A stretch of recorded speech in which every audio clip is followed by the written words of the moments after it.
Afternoon, US President Donald Trump says he will sign off on steep tariffs on steel and aluminium imports next week, hitting producers like South Korea and China. The Dow Jones Industrial Average slumped after the announcement amid fears of a trade war.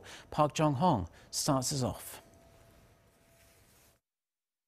President Trump has made it clear that steel and aluminum exports to the U.S. will be subject to tariffs of 25% and 10% respectively.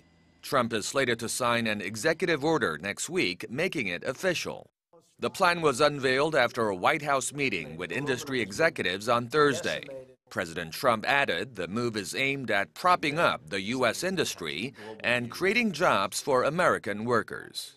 It'll be 25% for steel. It'll be 10% for aluminum.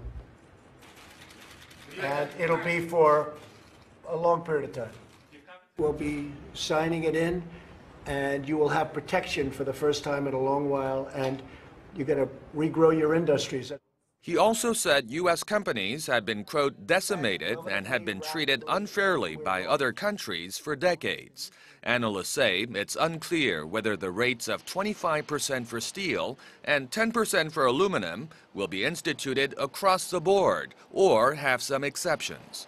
Trade sources in Washington think the rates would not apply to Canada, which hires a number of American workers.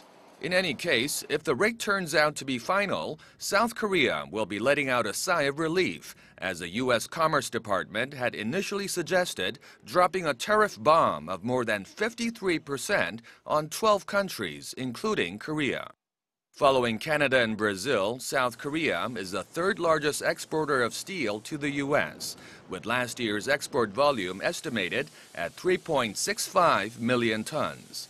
Critics say Trump's measures will fail to boost jobs and even risk stoking a trade war with China. Beijing has already threatened to curb U.S. imports of soybeans, and the European Union says it will consider taking action as well. Park Jong-hong, Arirang News.